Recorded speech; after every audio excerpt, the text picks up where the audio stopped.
A Philippine Congressional committee has found probable cause to proceed with the impeachment of Vice President Sara Duterte.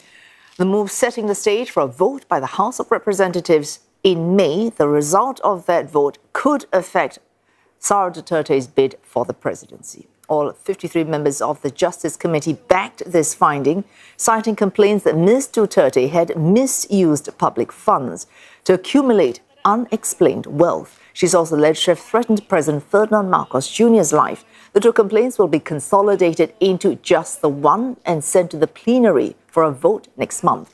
A lawyer says the outcome was expected, but argued the process went beyond its constitutional limits. Ms. Duterte has not appeared at any of the hearings, agreeing to respond only in the Senate. In February, the vice president went public with her plans to run for president in 2028. That bid is now uncertain. Her father, as the former President Rodrigo Duterte, is set to stand trial himself at the International Criminal Court on charges of crimes against humanity linked to his war on drugs between 2011 and 2019. And Jacob Lazaro joins us. He's covering this story for CNA live from Metro Manila. Mr. Lazaro, the findings today on probable cause, how are they significant in this long-running legal attempt to impeach Sara Duterte? Yes, Wei Su, this is a very significant moment in the Philippines' political history, especially a lot of the impeachment articles has very serious accusations against the president.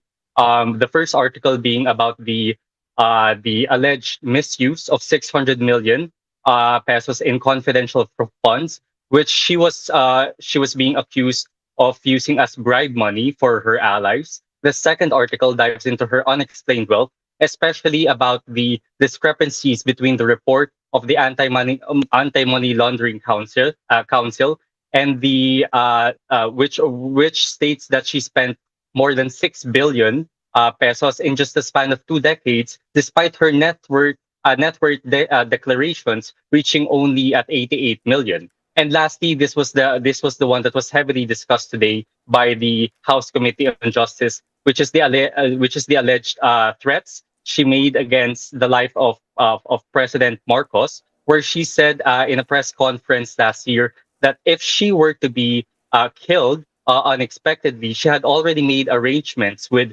someone that for that unnamed individual to kill President Marcos, First Lady Liza Araneta, and former House Speaker Martin Romualdez. So in this accusation, Duterte has repeatedly denied the gravity of her statement, saying it was not serious and saying that this was simply conditional because if she were to die, then that arrangement will continue. But the lawmakers are saying that that any kind of threats against the life of the president is a serious national security concern.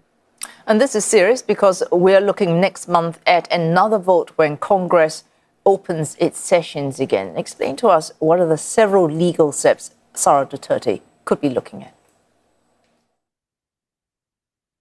Yes, by May 4, the 318 members of Congress will have to vote. And for the committee report to actually pass and go to the Senate as the impeachment court, at least 106 members of Congress will need to vote in favor of the report and the articles of impeachment that is stated there, which will then pass the case on to the Senate as the impeachment court, where Sara Duterte said she will face the charges because, as again, she didn't face or she didn't attend any of the hearings in the House of Representatives. But let's also remember, Wei Su, that in February last year, Sara Duterte was already impeached by the House of Representatives. But the Supreme Court, the Philippine Supreme Court, declared as unconstitutional that impeachment because of the case filed by Duterte, which was laid on a technical ground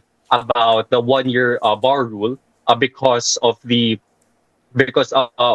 3 previous lapse complaints that had already lapsed, but then 1 year had already passed before not 1 year had already passed before the House of Congress even entertained the 4th complaint. So this is the avenue that Duterte can take again. She can file another case before the Supreme Court to ask it to be dismissed, the current impeachment case to be dismissed. In fact, she does have several pending cases which seeks the current impeachment case to be dismissed.